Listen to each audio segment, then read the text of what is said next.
আসসালামু আলাইকুম, সবাই কেমন আছেন? আশা করি সবাই অনেক ভালো আছেন। অনেকেই হয়তো ঈদের শপিং করে ফেলেছেন, অনেকেই আছেন কর্মব্যস্ততার কারণে চাঁদ রাতে শপিং করে, আবার অনেকেই আছেন যারা এখনো ঈদের শপিং করেন নাই। আপনারা যারা ঈদের শপিং করে ফেলেছেন তারা কমেন্ট বক্সে জানাবেন আপনাদের শপিং কেমন হয়েছে।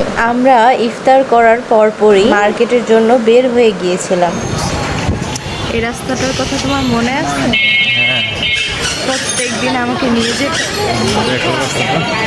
আমি যখন পার্লারে কাজ শিখতাম তখন ও অনেক কষ্ট করে আমাকে এই রাস্তাটা দিয়ে প্রতিদিন নিয়ে যেত, আবার নিয়ে আসতো। তো যাই হোক, দেখতে দেখতে আমরা মার্কেটে পৌঁছে গেলাম। মার্কেটে গিয়ে দেখলাম প্রচুর ভিড়, অনেক মানুষ মার্কেট করতে এসেছে। আমি ঘুরে ঘুরে দেখছিলাম যে এইবার ঈদে কি কি কালেকশন আসছে নতুন। প্রথমে ভাবলাম যে ওর জন্য আগে মার্কেট শেষ করে ফেলি, তো একটা দোকানে গেলাম আর ভাইয়াদের শার্টের কালেকশন গুলো দেখলাম যে শার্ট গুলো কেমন। তো এর ভিতরে আমার একটা শার্ট খুব পছন্দ হয়, আমি শার্টটার ডিজাইনটা দেখছিলাম। শার্টটা আমার অনেক পছন্দ হয়েছে, ওকে জিজ্ঞেস করলাম ওর পছন্দ হয়েছে কিনা। ও বলল হ্যাঁ আমার পছন্দ হয়েছে। তো ভাইয়াকে দেখালাম যে দেখেন এই সাইজটা দেওয়া যায় কিনা। তো ভাইয়া চেক করলো। ভাইয়াদের দোকান থেকে কেনাকাটার পরে এখন আমি ওর জন্য প্যান্ট কিনবো। তো ভাইয়ারা সাজেস্ট করলো যে উনাদের পরিচিত প্যান্টের দোকান আছে, তো সেখানে গেলাম। গিয়ে দেখলাম ওদের নতুন কি কি কালেকশন আসছে।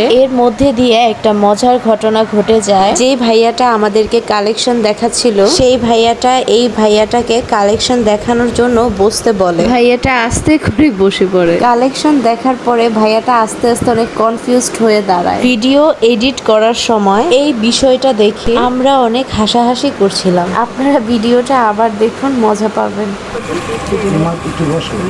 জিন্সের ভিতরে একটু বসে দিন।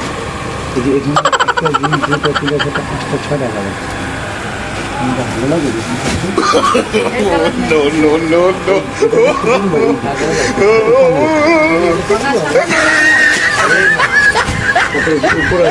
তো এই ব্লগটি এখানেই শেষ করছি। সবাই ভালো থাকবেন, সুস্থ থাকবেন। আসসালামু আলাইকুম।